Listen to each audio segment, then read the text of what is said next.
எல்லோருக்கும் வணக்கம். அபிவிருத்தி உத்தியோகத்தர் சேவையில் உள்ள அலுவலர்களுக்கு நடைபெறுகின்ற வினைத்திறமகான் தடை பரீட்சையில் முதலாவது வினைத்திறமகான் பரீட்சைக்கான அலுவலக நடைமுறை தொடர்பான வழிகாட்டு செயலமர்வு முதலாவது செயலமர்வை நாங்கள் சந்திக்கிறோம். செயலமர்வுக்குள்ள போவதற்கு முன்பாக சில விடயங்களை நான் உங்களுக்கு சொல்ல வேண்டும். ஒன்று, இந்த செயலமர்வு தொடர்பாக நீங்கள் ஒளிப்பதிவு செய்ய வேண்டியதில்லை, அந்த சிரமம் உங்களுக்கு வேண்டாம். மிக துல்லியமான முறையில் ஒளிப்பதிவு செய்யப்பட்டு வேண்டிய விடயங்கள் மட்டும் உள்ளடங்கும் வகையில் ஒளிப்பதிவு செய்யப்பட்டு இது உங்களுக்கு காணொலிகள் வழங்கப்படும். உரிய நேரத்தில் இணைந்து கொள்ள இயலாதவர்கள், வேறு பணிகள், குடும்ப பொறுப்புகள் காரணமாக நெருக்கடிக்குள்ளாகிறவர்களுடைய நன்மை கருதி அந்த ஏற்பாடு செய்யப்பட்டிருக்கும். ரெண்டாவது, இந்த செயலமர்வில் இணையும் போது உங்களை அடையாளம் காணக்கூடிய ஒரு பெயரோடு இணைய வேணும். இது முக்கியமானது. பெயர் இல்லாமல் வெறும் எண்கள், எழுத்துக்கள், குறியீடுகளை பயன்படுத்துவதை தவிர்த்து கொள்ளுங்கள். அந்த விடயத்தை கற்றுக்கொள்ளுங்க, எப்படி அதை பயன்படுத்த வேணும் என்று சொல்லுங்க. சரிதானே? மூன்றாவது, இதற்குரிய நேர அட்டவணை. உங்களுக்குரிய நேர அட்டவணை 4 விதமாக அமைந்திருக்கும். மிக வசதியான நேரம், வசதியான நேரம், கஷ்டமான நேரம், மிக கஷ்டமான நேரம் என்று சொல்லி 4 வகையாக அமையும். சில வேளைகளில் இன்றைக்கு இருப்பது போல 8:30 மணியிலிருந்து 10 மணி ஒரு செஷன் இருக்கும். அப்போ இது ஓரளவு வசதியானது. சில வேளைகளில் இன்னொரு செஷன் 7 மணியிலிருந்து 8:30 இருக்கும். இது வசதியானது. அதுபோல் சனி ஞாயிறு நாட்களில், வார விடுமுறை நாட்களில் காலையில் ஒரு செஷன், இன்னொரு நாள் பின்னேரம் ஒரு செஷன், இந்த மாதிரியாகத்தான் திட்டமிடப்பட்டிருக்கு. அப்போ இப்படி திட்டமிடுவதன் மூலமாக அந்த ஒரே விதமாக பாதிக்கப்படாமல் அல்ல ஒரே விதமாக வசதி அனுபவிக்காமல் எல்லாருக்கும் பொருத்தமாக பங்கிடப்படுது. சில வேளைகளில் சில மட்டுப்பாடுகள் இருந்தால் நீங்கள் வீடியோக்களை பயன்படுத்தி கொள்ளலாம் என்பதற்காகத்தான் வீடியோவும் கொடுக்குறது. சரி, நாங்கள் செஷனுக்குள்ள போவோம். ஏற்கனவே தாமதம். இப்போ பாடப்பரப்புக்குள்ள போகும் பிள்ளைகள்.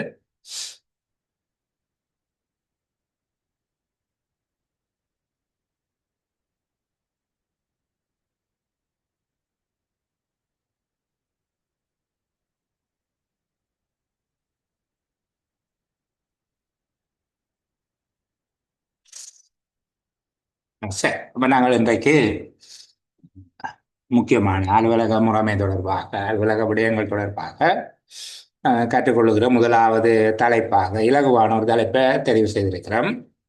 ஆவணங்கள் மற்றும் கோப்பிடல் என்பது தொடர்பாக. ஆவணங்கள் மற்றும் கோப்பிடுதல் என்ற தலைப்புகள முக்கியமான விடயங்களை கொஞ்சம் பார்க்க போகிறோம். சரியா? இதுல முதலாவது, கோவை என்றால் என்ன? கோவை என்றால் என்ன என்று சில வேளை எங்கள்கிட்ட கேட்பார். சரிதானே? கோவை என்று சொல்லுகிறது ஒரு தகவல் திரட்டு அல்லது ஆவண திரட்டு என்பதாக இருக்கும். இது யாரை பற்றியதாக இருக்கும்? ஒரு ஆளை பற்றியதாக இருக்கலாம், அல்லது ஒரு சப்ஜெக்ட், ஒரு விடயத்தை பற்றியதாக இருக்கலாம், அல்லது ஒரு நிறுவனம் பற்றியதாக இருக்கலாம். சரிதானே? ஒரு நிறுவனம் பற்றியதாக இருக்கலாம். இப்போ இந்த அடிப்படையில் நாங்கள் அவை பற்றிய தகவல்களை சேகரித்து வைக்கின்ற அல்லது பத்திரப்படுத்தி வைக்கின்ற ஒரு திரட்டு தான் கோவை, ஃபைல் என்று சொல்லுது. சரியா? இங்க நாங்க பார்க்கிறோம்,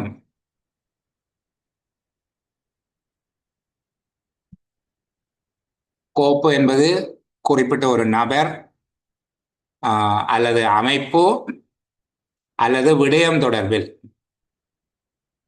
இதுல இருக்கக்கூடிய ஆவணங்கள்ல சில திருத்தம் இருக்கும். நண்பிள்ளைகளுக்கு சொல்லுகிற போது இதை விட சிறப்பா சொல்லிட்டு இதை திருத்திட்டு தான் உங்களுக்கு தருவன். கோப்பு என்பது குறிப்பிட்ட ஒரு நபர் அல்லது ஒரு விடயம் அல்லது ஒரு அமைப்பு தொடர்பாக நடவடிக்கைகள் மேற்கொள்ளப்படுகின்ற போது உருவாகின்ற ஆவணங்கள், கடிதங்கள், பதிவுகள் போன்றவற்றை முறைப்படியாக வகைப்படுத்தி பாதுகாத்து வைக்கும் ஒன்று சேர்த்தல். முறைப்படியாக வகைப்படுத்தி வைக்கணும். கேட்டகரி பண்ணி வகைப்படுத்தி பாதுகாத்து வைக்கும் ஒன்று சேர்த்தல் கோவை என அழைக்கப்படும்.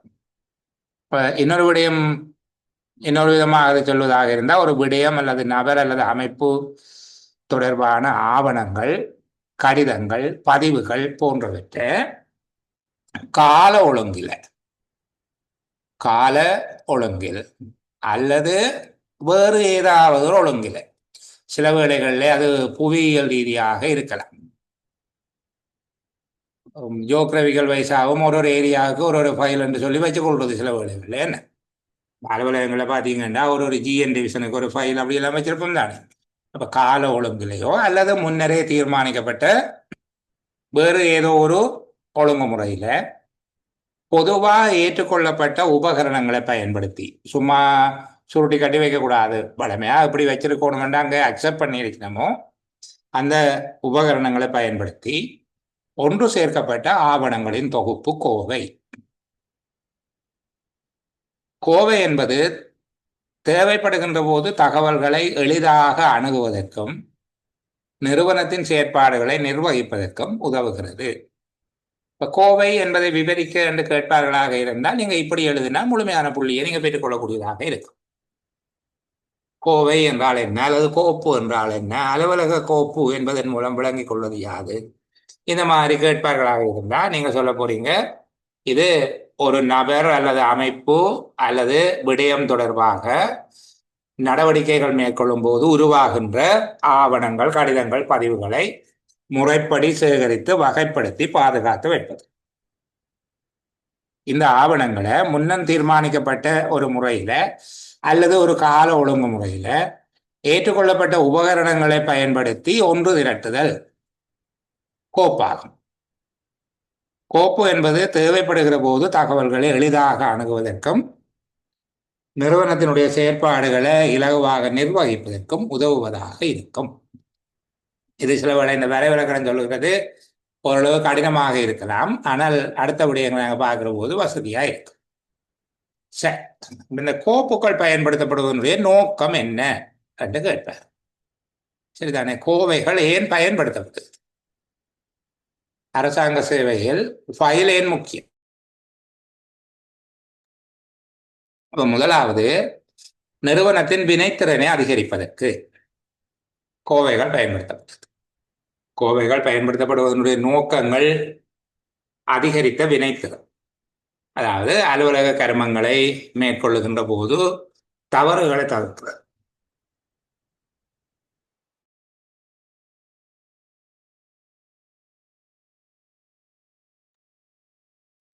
அலுவலக கர்மங்களை நிறைவேற்றுகிற போது தவறுகளை தவிர்க்கலாம். என் கோப்பு இருந்தால் அதில் இருக்கிற மாதிரி பார்த்து அல்லது முறைப்படி அதை செய்யலாம். அடுத்தது விரயங்களை கட்டுப்படுத்துவது, அதாவது சிக்கனமாக இருப்பது. தரம், அளவு என்பவை மேம்பட்ட வகையில் பணிகளை வழங்கக்கூடியதாக இருக்கும். குவான்டிட்டி, குவாலிட்டி, சர்வீஸின் குவான்டிட்டியும் குவாலிட்டியும் அளவில் அதிகமாக இருக்கும். விரைவாக இலகுவாக பணிகளை நிறைவேற்றக்கூடியதாக இருக்கும். இப்போ இதை இன்னொரு விதமாக நான் விளக்கம் சொல்லுகிறேன்.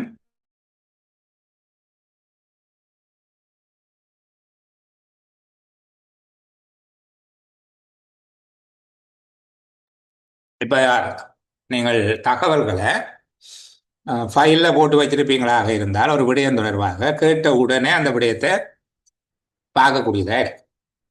அப்போ நேரம் போகாது, விரைவாக செய்யக்கூடியதாக இருக்கு. கடந்த காலத்தில் அந்த விடயம் தொடர்பில் என்ன நடந்திருக்கு, எதிர்காலத்தில் என்ன செய்ய வேணும் என்கிறதை இலகுவாக இந்த வரலாற்றை அறிந்து கொள்ளக்கூடியதாக இருக்கும். அதே போல் இப்போ கோட்டில் சொல்லியிருக்கு 3 நாளைக்குள்ள பதில் அனுப்பணும், 7 நாளைக்குள்ள அனுப்ப முடியாவிட்டால் இடைக்கால பதில் அனுப்ப வேணும். இந்த மாதிரியாக சொல்லப்பட்ட விடயங்களை நடைமுறைப்படுத்துறதுக்கு அது வசதியாக இருக்கும். சரிதானே? இப்போ இந்த விடயங்களை நான் இங்கே கொஞ்சம் பெருசாக சொல்லுவேன், நீங்கள் எளிமையாக ஞாபகம் சொல்லுங்க. அப்போ முதலாவது, அலுவல்களை வேகமாக செய்யக்கூடியதாக இருக்கும். விரைவாக செய்யலாம், சரியாக செய்யலாம், தரத்திலும் அளவிலும் கூடுதலாக செய்யலாம், சிக்கனமாக வளங்களை பயன்படுத்தலாம், தவறுகள் குறைவாக இருக்கும். அப்போ இந்த விடயங்களை சேர்த்து நாங்கள் அதிகரித்த வினைத்திறன் என்று சொல்லி சொல்றோம். சரிதானே? அப்போ பிழை வராது அல்லது வர்றது குறைவாக இருக்கும். சேதாரங்கள் அல்லது விரியங்கள், நேர விரியம் சரி, பேப்பர் வேஸ்ட், இந்த மாதிரியான வேஸ்ட் அங்கே வராது, சிக்கனமாக இருக்கும். நீங்கள் தரமான சேவையை விரைவாக வழங்கக்கூடியதாக இருக்கும், இலகுவாகவும் வேலைகளை நிறைவேற்றக்கூடியதாக இருக்கும். அப்போ எல்லாத்தையும் சேர்த்து அதிகரித்த வினைத்திறன் ஏற்படும். ரெண்டாவது, ஒரு ஃபைல் வச்சிருந்தால் அதில் குறிப்பான வழிகாட்டுதல்கள் இருக்கு. இப்போ சர்க்குலர் இந்த மாதிரி அதெல்லாம் ஃபைல் தானே, அங்கே சட்டங்கள், விதிகள், கொள்கைகள், குறிப்பான வழிகாட்டுதல்கள், ஸ்டாண்டர்ட் நியமங்கள் என்று சொல்றோம். ஸ்டாண்டர்ட் எல்லாம் இருக்கிறதால எல்லாருக்கும் ஒரே மாதிரி கொடுக்கலாம். ஆளாளுக்கு ஆள் மாறினாலும் சேவையின் தரம் மாறும் அல்லது சேவையினுடைய தன்மை மாறும். அப்ப சட்டங்கள், அரச கொள்கைகள், ஒழுங்கு விதிகளுக்கு கட்டுப்பட்டு நடப்பதற்காக கோவைகளை வச்சிருக்கிறோம். இது ரெண்டாவது. நன்மை என்று கேட்டாலும் இதையே சொல்லலாமா? கோவைகள் பயன்படுத்துவதால் ஏற்படக்கூடிய நன்மைகள் என்று கேட்டோம். அடுத்தது கட்டுப்படுத்தப்பட்ட அணுகல். ஃபைலை வச்சிருக்கிறது தேவையான தகவல்கள், தரவுகள், ஆவணங்கள் போன்றவற்றை விரைவாக, இலகுவாக தேடி எடுக்கக்கூடியதாக இருக்கும். சரிதானே? அதே நேரம் அனுமதியற்றவர்கள் அதை அணுகுவதை தடுக்கக்கூடியதாக இருக்கும். அனுமதியற்றவர்களுடைய அணுகலை அல்லது அங்கீகரிக்கப்படாத நுழைவு தடுக்கக்கூடியதாக இருக்கும். ஆவணங்களின் பாதுகாப்பு இருக்கும். ஆவணங்கள் சம்பந்தமில்லாத ஆக்களால் களவாடப்படுவது அல்ல பார்க்கப்படுவது, தூசு, துணிக்க, மழை, வெயில், எலி, பூச்சி போன்றவற்றினால பாதிப்புக்குள்ளாவது போன்றவற்றை தடுக்கலாம். சிறந்த முறையில் ஃபைல் பண்ணி அதை அடுக்கி வச்சிருக்கார். அப்போ கோவைப்படுத்தலினுடைய நோக்கங்களில் இன்னும் ஒன்று கட்டுப்படுத்தப்பட்ட அணுகல். கட்டுப்படுத்தப்பட்ட அணுகல் என்றால் உரியவர்கள் மட்டும் அதை கையாளுகிறது, அதுக்கு அதிகாரம் இல்லாதவர்கள் அதை கையாளுவது தடுக்கப்படுவது. அதுபோல தகவல்களினுடைய பாதுகாப்பு. பொருத்தமற்ற நபர்கள் அந்த தகவல்களை பெற முடியாது, அங்கே கட்டுப்படுத்தப்பட்டு இருக்கும். சரிதானே? அதே போல இந்த பூச்சிகள், எலிகள், மழை, வெயில், தூசி, காற்று போன்றவற்றால் சேத முடியாமலும் பாதுகாத்து கொள்ளலாம் கோப்பிடுவதன் மூலமாக. எதிர்கால நடவடிக்கைக்கு தகவல் வழங்குதல் கோப்பிடுதலினுடைய இன்னொரு நோக்கம். அதாவது தேவையான தகவல்கள், தரவுகளை ஃபைல் பண்ணி வச்சிருக்கிறதால அந்த விடயம் தொடர்பான தகவல் தேவைப்படுகிற போது உடனடியாக மிக விரைவாகவும் இலகுவாகவும் தேடி எடுத்து அதில் இருக்கக்கூடிய தகவல்களை பயன்படுத்தக்கூடியதாகவும் மற்றவர்களுக்கு பகிரக்கூடியதாகவும் இருக்கும். தகவல்களை பயன்படுத்தி பொருத்தமான தீர்மானம் எடுக்க. அடுத்தது, ஒரு நிறுவனத்தினுடைய நடவடிக்கைகளை கண்காணிக்கிறது, மதிப்பீடு செய்கிறது, ஆடிட் பண்றது. இதுகளுக்கு ஃபைல் முக்கியம். அப்ப நிறுவனத்தின் பணியாளர்களின் நடவடிக்கைகளை பகிரங்கமாக ஆய்வு செய்வது, ஆடிட் பண்றதுக்கு கோப்பு வச்சிருக்கிறது. இது ஒரு நோக்கம்.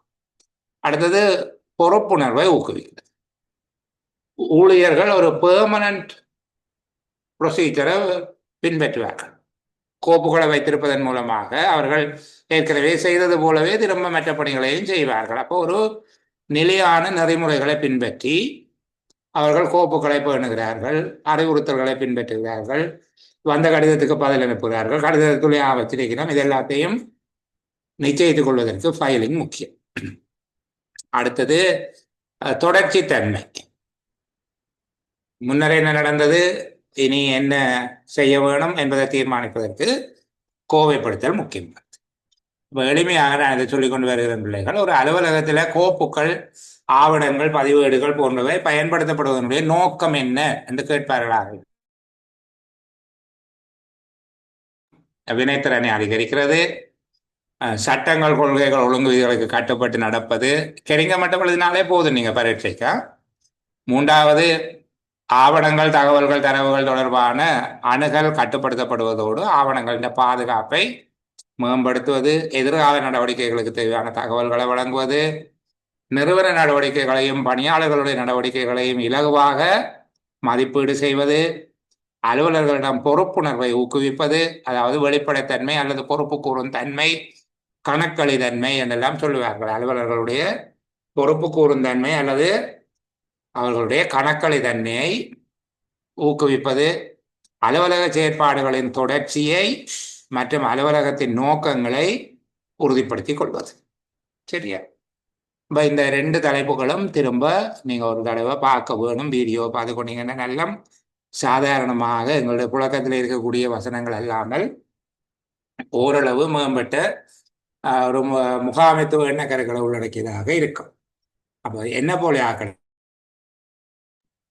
மேனேஜ்மெண்ட்டோ அட்மினிஸ்ட்ரேஷனோ படிக்காத ஆக்களுக்கு இது கொஞ்சம் கஷ்டமாக இருக்கும். இப்போ நீங்கள் இந்த பகுதியை எளிமையாக வழங்கிக் கொள்ளலாம். அப்போ 2 விடயங்கள் சொல்லியிருக்கிறோம். கோவைகள் என்றால் என்ன? அப்போ அது நாங்கள் எளிமையாக சொன்னாங்கள். இது ஒரு ஆள் அல்லது ஒரு விடயம் அல்லது ஒரு நிறுவனம் தொடர்பாக நடவடிக்கைகளை மேற்கொள்ளும் போது அங்கு உருவாகிற ஆவணங்கள், பதிவுகள் போன்றவற்றை ஒரு கால ஒழுங்கில் அல்லது வேறு ஏற்றுக்கொள்ளப்பட்ட ஒரு ஒழுங்குமுறையில் ஏற்கனவே அங்கீகரிக்கப்பட்ட உபகரணங்கள், கருவிகளை பயன்படுத்தி ஒன்று திரட்டி வைத்திருப்பது கோப்பு என்று எளிமையாக சொன்னோம். 2வது, இந்த கோப்புகள் பேணுவதனுடைய நோக்கம் என்ன? ஒரு விடயத்தின் வரலாற்றை தெரிந்து கொள்ளக்கூடியதாக இருக்கும். அதாவது அலுவலக செயற்பாடுகளின் தொடர்ச்சி தன்மையை பேணக்கூடியதாக இருக்கும். அலுவலர்களுடைய பொறுப்புணர்வை ஊக்குவிப்பது, அலுவலர்களுடைய வேலை நிறுவனத்தினுடைய வேலையை இலகுவாக மதிப்பாய்வு செய்யக்கூடியதாக இருக்கும். தேவையான தகவல்களை திட்டமிடுவதற்கு அல்லது எதிர்கால தேவைகளுக்கு தேவையான தகவல்களை உடனடியாக இலகுவாக விரைவாக பெற்றுக்கொள்ளக்கூடியதாக இருக்கும். அனுமதியற்றவர்கள் தகவல்கள் பெறுவதை தடுக்கும். அரசாங்கத்தினுடைய கொள்கைகள், சட்டங்கள், ஒழுங்கு விதிகளுக்கு கட்டுப்பட்டு நடப்பதற்காக கோவைகள் நிறைவேற்றப்படுகிறது. மனித நிறுவனத்தினுடைய வினைத்திறன் அதிகரிக்கும் என்பது போன்ற விடைகளை நீங்கள் வழங்கக்கூடியதாக இருக்கும். இவ்வளவு விடைகள் போதுமானவை. அலுவலகம் ஒன்றில் வைத்திருக்கப்படுகின்ற கோவைகள் என்ன? என்னென்ன வகையான கோவைகள் இருக்கு? இதுக்குள்ள கேள்விகள் கேட்கும். அலுவலகம் ஒன்றில் காணப்படும் அல்லது பேணப்படும் கோப்புகள் வகைகள் அவை.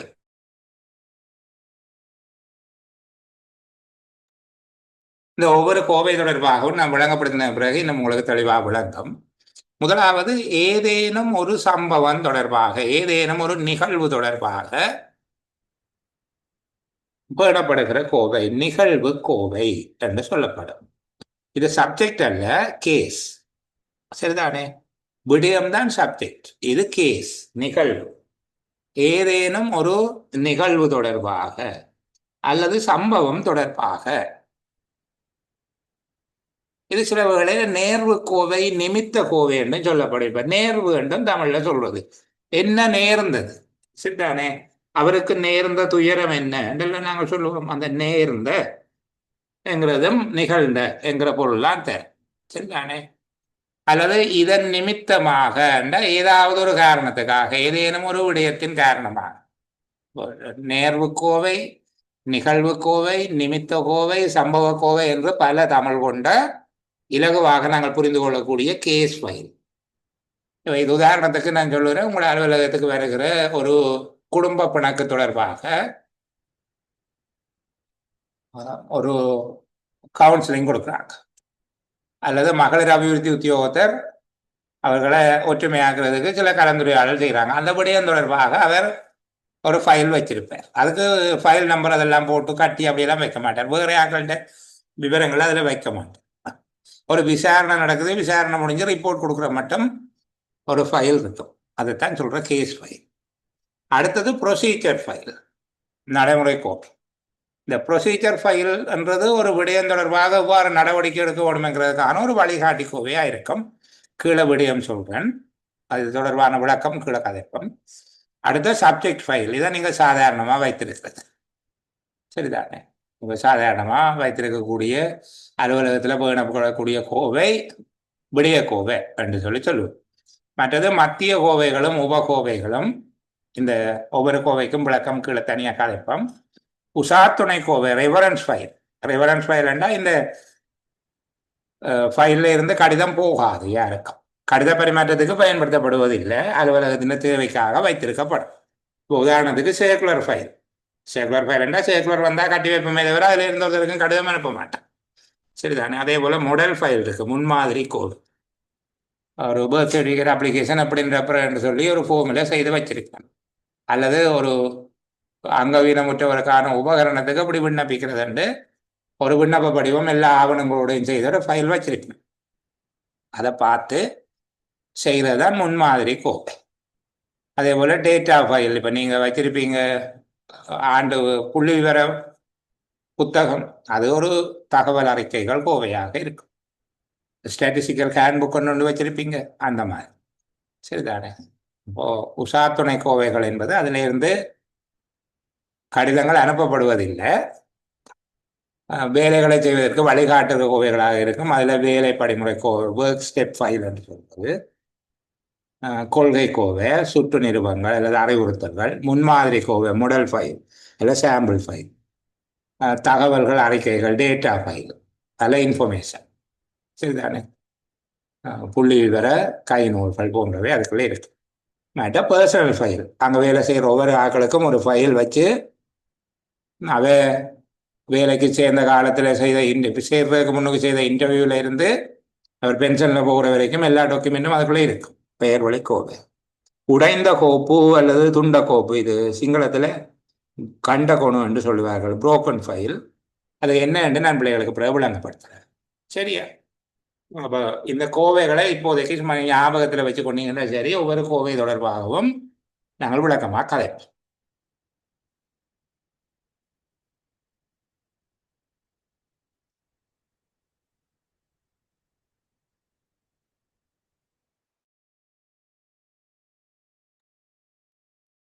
இப்போ நிகழ்வு கோவை அல்லது நேர்வு கோவை, சம்பவ கோவை,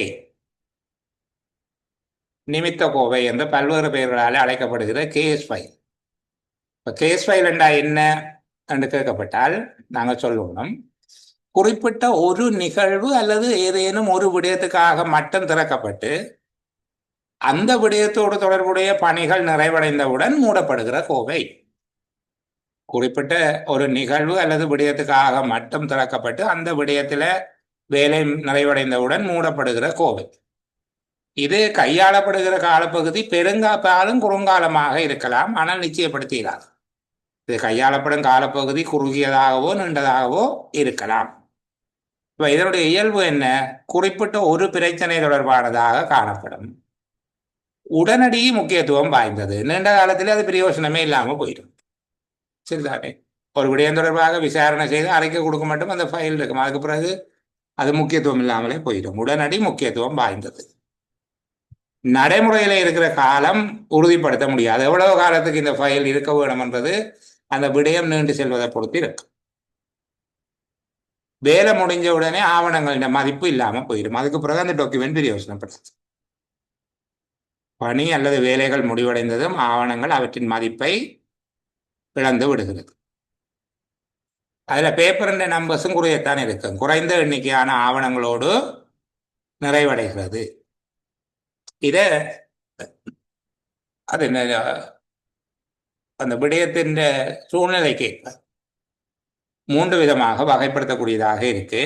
ஒன்று, தற்போது நடவடிக்கை மேற்கொள்ளப்படுகிறது, அவசர நடவடிக்கைக்குரியவை, இப்போ வேலை நடந்து கொண்டு இருக்கு. 2வது, நிலுவையில் உள்ள கோப்பு. நிலுவையில் உள்ள கோப்புன்றது ஒரு விடயத்தை தொடங்கிட்டோம், யாரோ ஒருவர்கிட்ட இருந்து ரிப்போர்ட் கேட்டுருக்கிறோம், அது வர மட்டும் அதை தற்காலிகமாக வச்சிருக்க வேண்டி இருக்கு. சரிதானே? யார்கிட்ட இருந்து ஒரு ரிப்போர்ட் கேட்டுருக்கிறோம், அது வர வேண்டி இருக்குது, வர மட்டும் அங்கால முன்னகத்தினார் விடயத்தை. இதைத்தான் நிலுவையில் உள்ள நிகழ்வு கோப்பு. உடனடி நிகழ்வு கோப்பு, 2வது நிலுவையில் உள்ள நிகழ்வு கோப்பு, 3வது முடிவடைந்த நிகழ்வு கோப்பு. இது ஒரு தடவை கேட்டிருந்தாங்க ஒரு எக்ஸாம்ல, கேஸ் ஃபைலின் 3 வகை சொல்லுங்கோ என்று சொல்லி கேட்டிருந்தோம். 3 வகை என்று சொல்லி கேட்கப்பட்டால் இதுதான்: உடனடி நிகழ்வு கோப்பு, அவசர நடவடிக்கைக்குரியவை, அடுத்தது நிலுவையில் உள்ளது. நிலுவையில் உள்ள வேலை தொடங்கல என்ற அர்த்தம் அல்ல. சம்பவ கோவை ஒரு கேஸ் ஃபைல்ன்றது வேலை தொடங்கினால்தான் ஓப்பன் ஆகும், ஆகவே வேலை தொடங்கி விட்டது, வேலை இடைநடுவில் நிற்குது, அது யார்கிட்ட இருந்தோ ஏதோ அறிக்கையோ ஏதோ ஒரு விவரமோ கிடைக்க வேண்டியிருக்கு, அது வெயிட் பண்றோம். சரி தானே? 3வது, முடிவடைந்த நிகழ்வு கோப்புகள் என்று வகைப்படுத்தலாம். இது தனி கேள்வியாக கேட்டிருந்தவர்கள் சம்பவ கோவையில் உள்ள வகைகள், சம்பவ கோவையினுடைய வகைகள் 3ஐயும் சொல்லுங்கோ என்று சொல்லி கேட்டிருந்தேன்.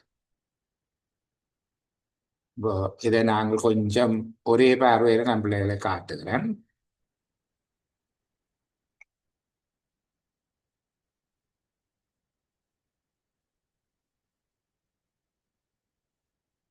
சரி, இப்ப இப்படி பார்க்கக்கூடிய பாருங்க.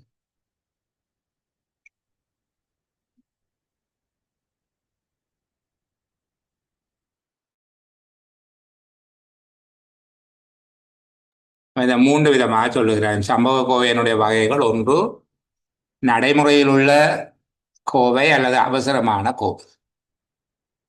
மிகவும் அவசரமாக கையாளப்பட வேண்டிய கோவைகள். இது விசேடமாக கவனம் செலுத்துவதற்காக மேசையில வச்சிருக்கணும், கேபினெட் அல்லது அலுமாரியில வைக்கக்கூடாது.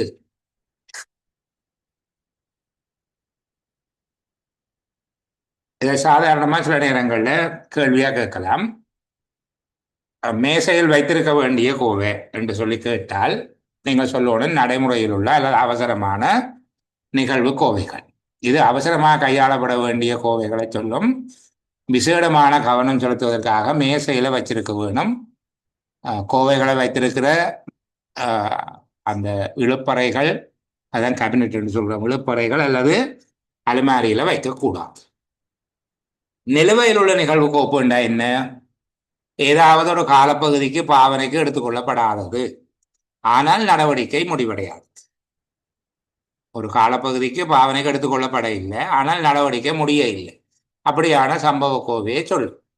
நடவடிக்கையை தொடர்வதற்காக ஏதாவது ஒரு அறிக்கை அல்லது பதில் கடிதம் ஒன்று கிடைக்க வேண்டி இருக்கிற, அதுக்காக காத்திருக்கிற கோவையை இவ்வாறு அழைக்கலாம். மூன்றாவது, நிறைவு செய்யப்பட்ட அல்லது முடிவுறுத்தப்பட்ட கோவை. அனைத்து நடவடிக்கைகளையும் முடிவுற்ற நிலையில் உள்ளது. இது சட்ட நிர்வாக தேவைப்பாடுகளுக்கு அமைவாக குறிப்பிட்ட காலத்துக்கு வைத்திருக்கப்பட்டு பின்னர் அளிக்கப்படும். சட்டத்தினாலே அல்லது நிர்வாகத்தினால தேவைப்படுத்தப்பட்டிருந்தால் அது அந்த சொல்லப்பட்ட காலப்பகுதிக்கு வைத்திருக்கப்பட்டு பின்னர் இதனை அழித்துவிட வேண்டும். இப்போ சம்பவ கோவையின் வகைகள் என்று கேட்கப்பட்டால் இதுல 3 விதமான கோவைகள் இருக்குது. சரியா? சரி, அடுத்தது பிள்ளைகளுக்கு நடைமுறை கோவை என்றா என்ன, ப்ரொசீஜர் ஃபைல் என்றா என்ன? இப்போ இது ஒரு வேலையை எப்படி செய்கிறது, ஏதாவது ஒரு விடயத்தை நிறைவேற்றுகிற முறையை பற்றி. இது பெரிய அளவு உங்கள்கிட்ட கேட்க மாட்டோம், சும்மா விளக்கத்தை மட்டும் சொல்லிக்கொண்டு போகிறேன். சரிதானே? இது ஒரு விடயத்தை நிறைவேற்றுவதற்கான படிமுறைகள் அல்லது வேலையை எங்கே தொடங்கி யார் யாருக்கு ஊடாக எவ்வாறு செய்யப்பட வேண்டும், என்ன படிவங்கள் பயன்படுத்தப்பட வேண்டும் போன்ற விடயங்களை, அதாவது இந்த விடயத்தை செய்கிற அந்த விடய எழுதுனர், சம்பந்தப்பட்ட சப்ஜெக்ட் ஆஃபீஸர் இலகுவா வேலையை செய்கிறதுக்காக அவர்களுக்கு பயிற்சி அளிப்பதற்காக இந்த கோவை வைச்சிருப்பார். அதாவது ஒரு விடயத்தோட தொடர்புபட்ட அதை நிறைவேற்றுகிற படிமுறைகள், ஒர்க் ஸ்டெப், வேலையை எப்படி ஆரம்பிக்கிறது, அதற்கு என்னென்ன படிவங்கள் பயன்படுத்த வேண்டும், யாருக்கூடாக செய்யப்பட வேண்டும், இறுதி நடவடிக்கை என்ன போன்றவை அங்கே குறிப்பிடப்பட்டிருக்கும். இது விடய எழுதினருடைய வேலையை இலகுவாக்கும், புதிய அலுவலர்களுக்கு பயிற்சி அளிப்பதற்கு உதவியாக இருக்கும்.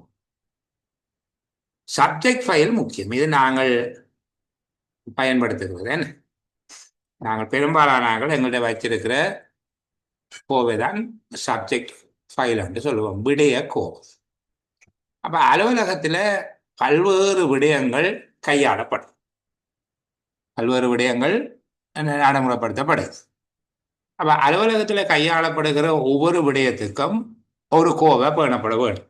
உதாரணத்துக்கு ஓவர்டைம், கொலடைப்பு என்ன, உத்தியோகத்தருடைய மேலதிக நேர கொடுப்பனவு, விடுமுறை தின கொடுப்பனவு, சம்பளம், வாகன பராமரிப்பு, இப்படி ஒவ்வொரு விடயத்துக்கு ஒவ்வொரு ஃபைல் வச்சிருக்கணும். எல்லாத்தையும் ஒரே ஃபைலில் கட்டி வச்சிருக்க கூடாது.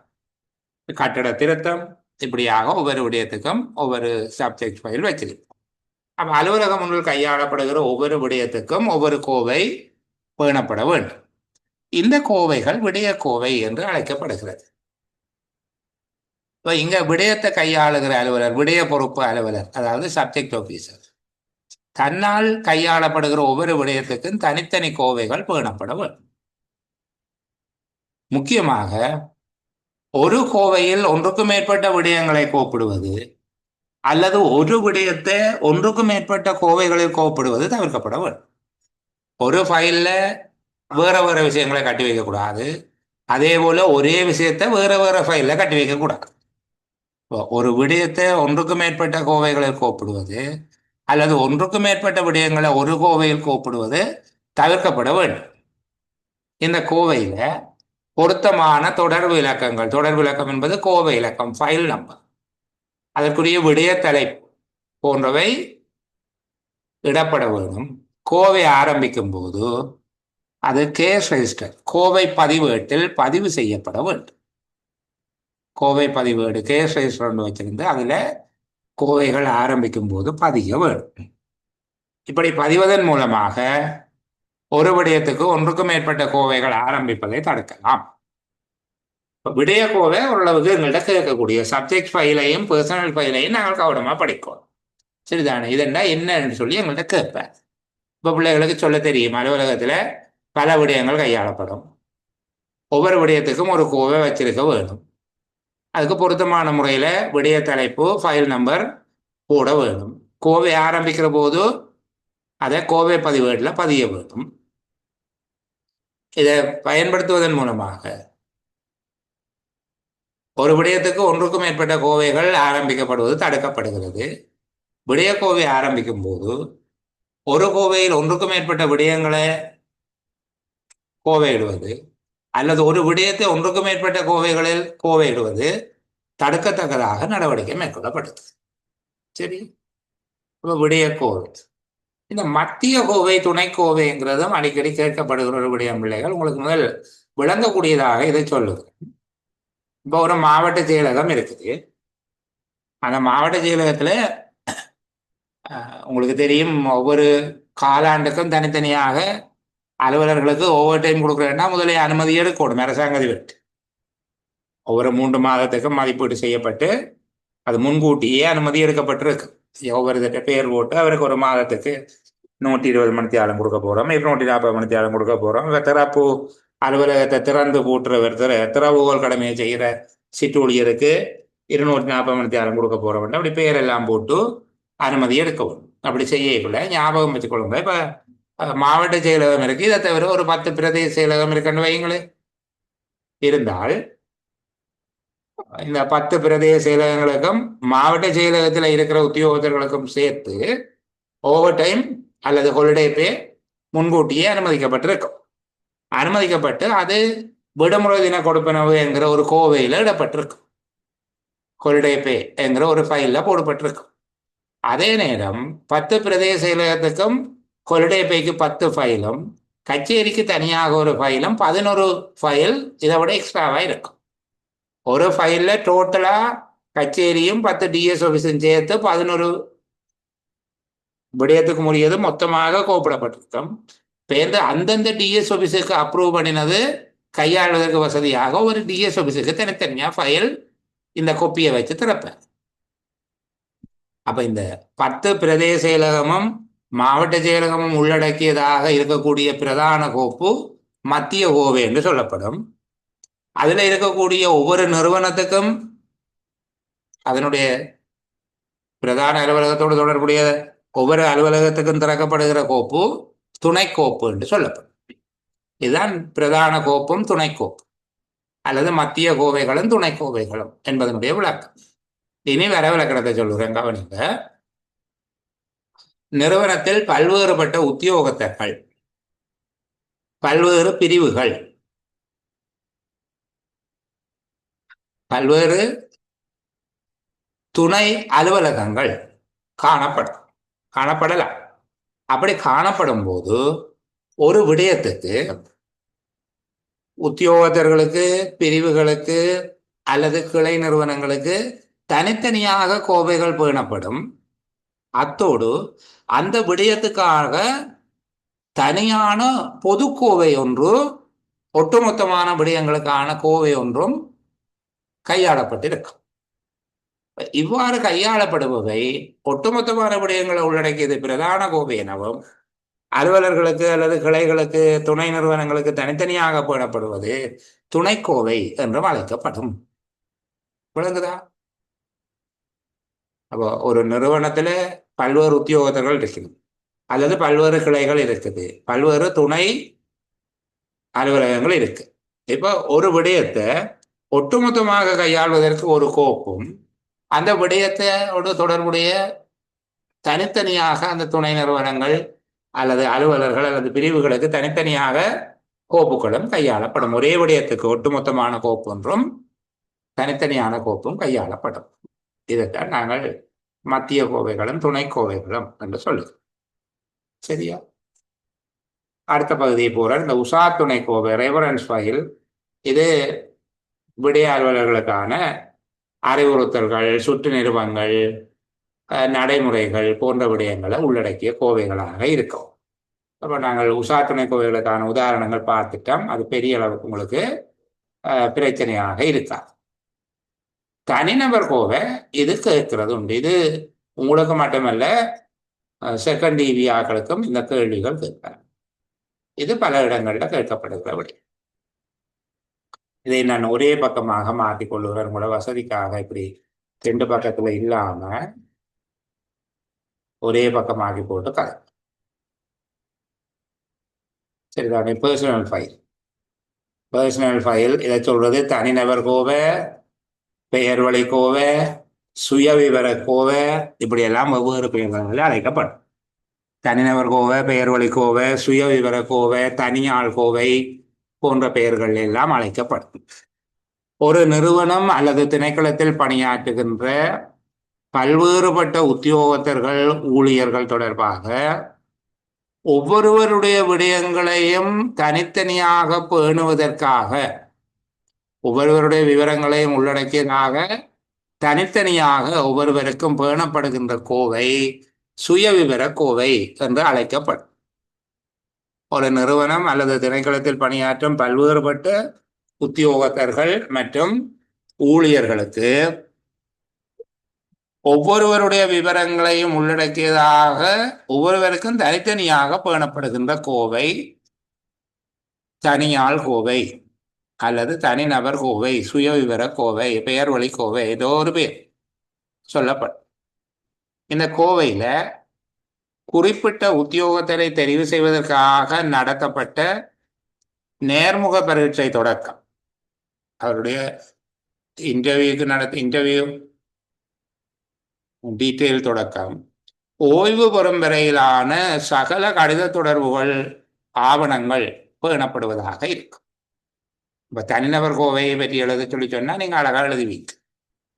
இந்த ஆவணங்கள் பிள்ளைகளுக்கு பகிரப்படும். நான் முன்கூட்டியே பகிர்றதில்லை. என்னென்னா இப்படி கதைச்சு கொண்டு போகிற போது உரையாடல் என்பது ஒரு உரத்த சிந்தனை தான்.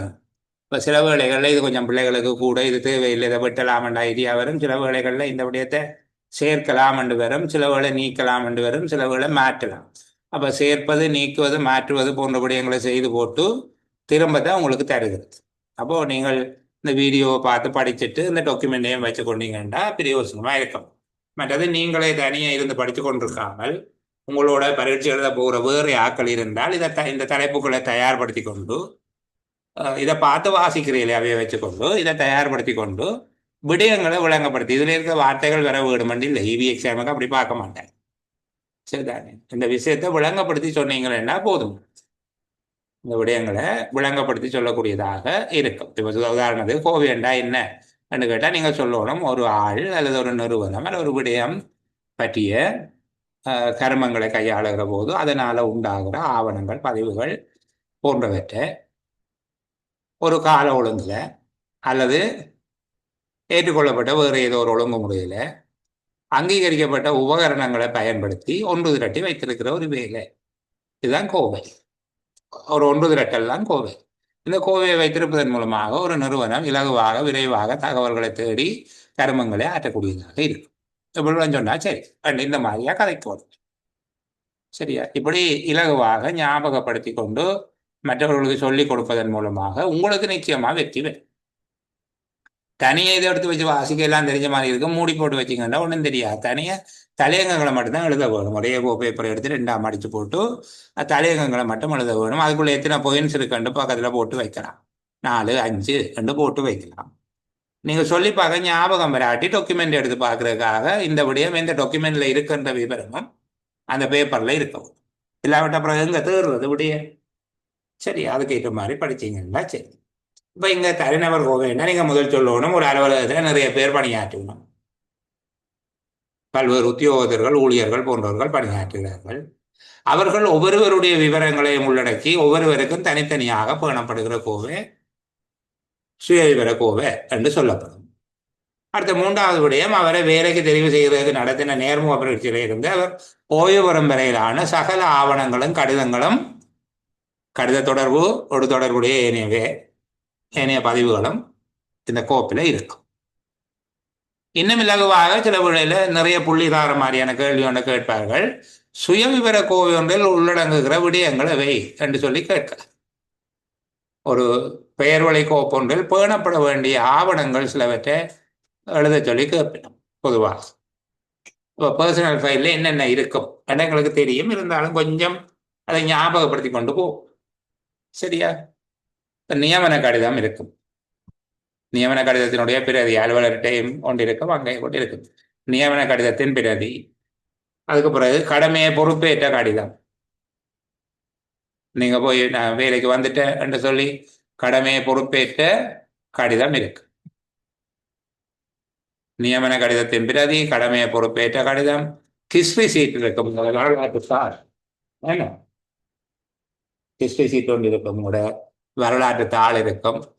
டிரான்ஸ்ஃபர்கள் வந்திருந்தால் டிரான்ஸ்ஃபர் லெட்டர் கொப்பி இருக்கும். இடமாற்ற கடிதங்களின் பிரதி, ஒவ்வொரு ஆண்டும் செயலாற்றுகை மதிப்பீடு, இன்கிரிமெண்ட் சர்டிபிகேட் இருக்கும், வேதனையற்ற சான்றிதழ்கள், சில வேளை உங்களுக்கு கொமெண்டேஷன் கொடுத்திருப்பார்கள், மெச்சுரைகள் அல்லது கண்டனங்களும் இருக்கும். சில வேளை மெச்சுரைகள், கண்டனங்கள்.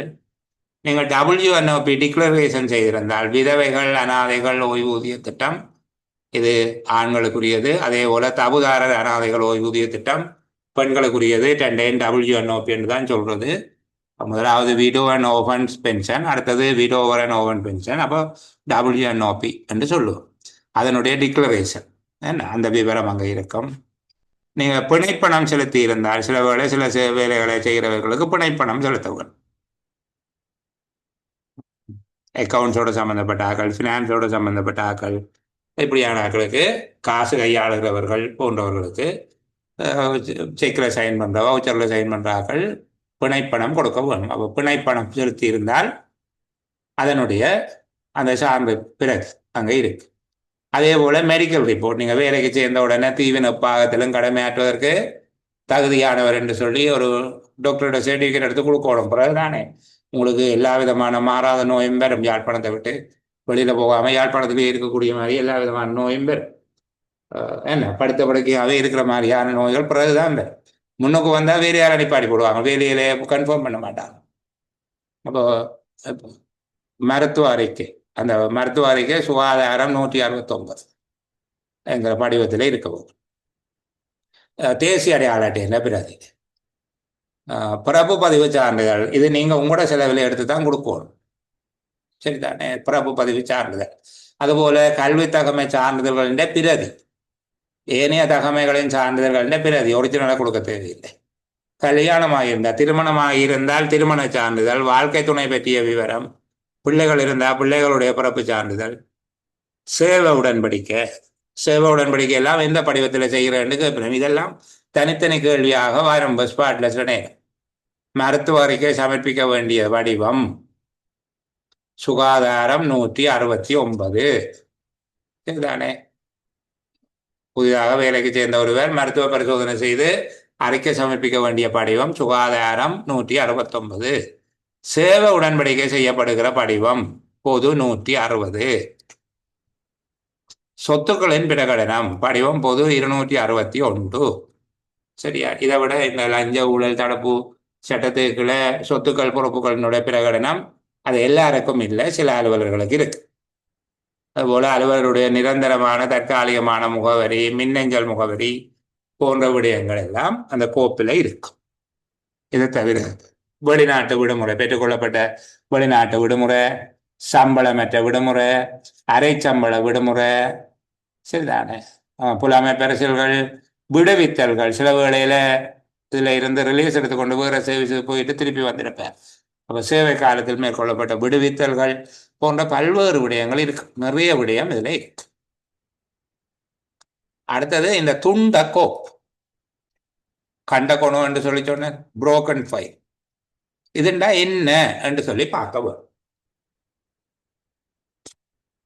எங்களுடைய அலுவலகங்கள் இதை காண்ற குறைவு. சில வேளை அமைச்சு அலுவலகங்கள் எல்லாம் பார்க்கலாம். சில வேளை உங்களோட கன்ஃபர்மேஷனுக்குரிய லெட்டர் வரையிலேன்னு நீங்கள் அங்கே ஃபோன் பண்ணி கேட்டி காட்டால் சொல்லுவீங்கன்னா வாங்க நாங்கள் மேடத்துக்கு சைனை போட்டுட்டோம், மேடம் இன்னும் சைன் பண்ணல என்று சொல்லி அது ஒரு சில வாரங்கள் மாதங்களாகவும் சொல்லப்படுவதாக சில பிள்ளைகள் சொல்கிறாங்க. இந்த நேரத்தில் உங்களோட ஃபைல் உங்களோட நம்பரோட உங்களுக்கு ஒரு டிஓ நம்பர் எல்லாம் இருக்குது தானே, இந்த நம்பரோட அங்கே ஃபைல் சைனை போட்டுட்டாங்கன்னு சொல்லி அவங்கள ஒரு கார்ட்லேயோ இது ஒன்றில் குறித்து வச்சிருப்பாங்க. அவங்கள்ட்ட விவரம் இருக்கு. சரிதானே, அதை எப்படி வச்சு கொள்றேன் அதுக்கு ஒரு 3 முறை இருக்கு, நம்பரை சொல்லித்தார். அப்போ இந்த இடப்பட்ட காலத்தில் நீங்கள் இங்கே இருந்து கடிதங்களே அனுப்புறீங்க, வேறு ஏதோ விடயங்களுக்காக கடிதங்கள் போகுது, உங்களை பற்றிய கடிதங்கள் நல்லதோ கெட்டதோ எல்லாம் கலந்தோ போகுது, கடிதங்கள் நிறைய கடிதங்கள் அதுக்கு போயிடும் அந்த சில வாரங்கள் அந்த காலப்பகுதிக்குள்ளே. அப்போ அதை அவங்க என்ன செய்வாங்கண்டா உங்களுக்கு ஒதுக்கப்பட்ட அந்த கோவை இலக்கம் இருக்குது தானே ஃபைல் நம்பர், அந்த ஃபைல் நம்பரை போட்டு சும்மா சாதாரண ஒரு கடுதாசி ஃபைல் உண்டு, கார்ட்போர்ட் ஃபைல் இருக்குது தானே. இப்போ உங்களுக்கு பர்சனல் ஃபைல்ண்டா அது அந்த பட்டன் எல்லாம் அடித்து மேலே ஒரு தடிச்ச மட்டை கீழே ஒரு தடிச்ச மட்டை வச்சு அப்படித்தானே செய்கிற. அப்படி இல்லாமல் இந்த சாதாரணமாக மடிக்கிற மாதிரி நீங்கள் பாவிக்கிற நார்மல் ஃபைலில் உங்களுடைய கோவை இலக்கத்தை எழுதி அந்த இடப்பட்ட காலத்தில் வருகிற ஆவணங்கள் தொடர்பாக நடவடிக்கைகளை எடுப்பார்கள். அப்போ உயரதிகாரிக்கு சமர்ப்பிக்கப்பட்ட ஒரு கோவை உயரதிகாரியிடம் இருக்கும்போது அது தொடர்பில் புதிய விடயங்கள் வருகிறது, புதிய கடிதங்கள் வருது, கையாள வேண்டி இருக்குமாக இருந்தால் அந்த விடயத்தை தொடர்வதற்காக ஒரு தற்காலிக கோவை ஒன்று ஆரம்பிக்கப்படும். அதில் கோவை இலக்கம் விடயங்கள் போன்றவை குறிக்கப்பட்டு நடவடிக்கை மேற்கொள்ளப்படும். பிரதானமான கோவை கிடைத்தவுடன் இதில் இருக்கிற ஆவணங்கள் அப்படியே பிரதான கோவைக்கு மாற்றப்படும். இதைத்தான் நாங்கள் உடைந்த கோப்பு அல்லது துண்ட கோப்புன்னு சொல்றது. இது வேற, பிளந்த கோப்பு வேறையா, பிளந்த கோப்பு வேறு, அது நாங்கள் வேறு ஒரு விதமாக படிப்போம். அது நம்ம பிள்ளைகளுக்கு அடுத்த செஷன்ல சொல்லி தருவோம். இது உடைந்த கோப்பு என்று சொல்லி சொல்லுகிறார். துண்டாடப்பட்ட கோப்பு, துண்ட கோப்பு. பிரதானமான கோவை விடய அலுவலருடைய கையில் இல்லாத போது அந்த கோவையோடு தொடர்புடையதாக கிடைக்கிற கடிதங்கள் மீது நடவடிக்கை தொடர்வதற்காக பயன்படுத்தப்படுகிற ஒரு கோவை இது. உயரதிகாரிக்கு சமர்ப்பிக்கப்பட்ட கோவை ஒன்றுக்கு வேறு ஒரு கடிதம் அல்லது கடிதங்கள் கிடைக்கும் போது இதனை வெற்று கோவை உரை ஒன்றில், ஒரு கடிதாசி ஒரு கார்ட்போர்ட் கவர் என்ன, வெற்று கோவை உரை ஒன்றில் உரிய கோவை இலக்கம் குறிப்பிட்டு அந்த கடிதம் தாமதமின்றி உள்ளிடப்பட வேண்டும். அந்த கடிதங்களை கோவையில் இட்டு பிரதான கோப்பு மேலே சமர்ப்பிக்கப்பட்டது என்ற குறிப்போடு மேலதிகாரியிடம் சமர்ப்பித்து நீங்கள் நடவடிக்கையை செய்யணும். அதில் அந்த ஒரு மினிட் எழுதணும், இது இந்த பிரதான கோப்பு மேலதிகாரியிடம் சமர்ப்பிக்கப்பட்டு விட்டது என்று எழுதினா தான் அவர் இல்லாட்டி என்ன இப்படி ஃபைல் கொண்டு வரீங்கன்னு கேட்போம். அது எழுத்தில் இருக்கும். மேலதிகாரியிடம் சமர்ப்பித்து நீங்கள் நடவடிக்கையை தொடரலாம். பிரதான கோப்பு கிடைத்தவுடன் இந்த கடிதங்கள் பெறப்பட்ட ஒழுங்கு வரிசையில் பிரதான கோப்பில் இடப்பட வேண்டும். இதைத்தான் நாங்கள் உடைந்த கோப்பு அல்லது துண்ட கோப்பு என்று சொல்றோம். இது பல இடங்களில் நீங்கள் கற்றுக்கொள்ள முடியாத ஒரு விடை. சரியா? அப்போ நாங்கள் இன்றைக்கு கோவை என்றால் என்ன, கோவைகள் ஏன் அலுவலகத்தில் பேணப்படுது, கோவைகளினுடைய வகைகள் என்ன, அதில் முக்கியமான வகைகளை பற்றியா கதைச்சு முடிச்சிருக்கலாம். அடுத்த செஷனில் நாங்கள் கோவைப்படுத்தல் என்றால் என்ன, சரிதானே, கோப்பிடல் என்றால் என்ன என்பதிலிருந்து கோப்பிடல் தொடர்பான எங்களுக்கு இருக்கிற இந்த முதலாவது இபி எக்ஸாமில் இருக்கிற பிரச்சனை, ஒவ்வொரு விடயத்துக்கும் அறிஞர்களுடைய வரவிலக்கணங்கள் இருக்கு. அலுவலகம் வேண்டா அலுவலகத்தை பற்றி அவர் என்ன சொன்னவர் இவர் என்ன சொன்னவர் கேட்பாங்க. அதுபோல கோப்பு என்றால் கோப்புக்கு வரவிலக்கணம் சொல்லுவாங்க. நான் முதல் வகுப்புண்டபடியா உங்களை சொல்லப்படுத்தி கோவை என்பதற்கான வரவிலக்கணம், சரிதானே. கோவைப்படுத்தல் கூன்சன் உடனே என்ன சொன்னவ, கோவைப்படுத்தல் என்ன ரெண்டாவே ஒரு வரவிலக்கணம் சொல்லி இருக்கணும். இந்த மாதிரி கொஞ்சம் நாங்கள் படிக்கத்தான் வேணும், ஆனால் எளிமையாக படிப்போம், பயப்பட தேவையில்லை. இப்போ அடுத்த செஷனில் நாங்கள் கோப்பிடல் என்பது தொடர்பாக பார்த்து கொள்வோம். நான் இந்த அளவோடு ஒளிப்பதிவை மட்டும்தான் நிறுத்துகிறேன், செஷனை நிறுத்தி கொள்ளவில்லை. உங்களுடைய சில விடயங்களை பகிர்ந்து பேசுவதற்காக தொடர்ச்சியாக காத்திருந்த இந்த அளவோடு நாங்கள் ஒளிப்பதிவை நிறைவு செய்து கொண்டு தொடர்ச்சியாக பேசுவோம்.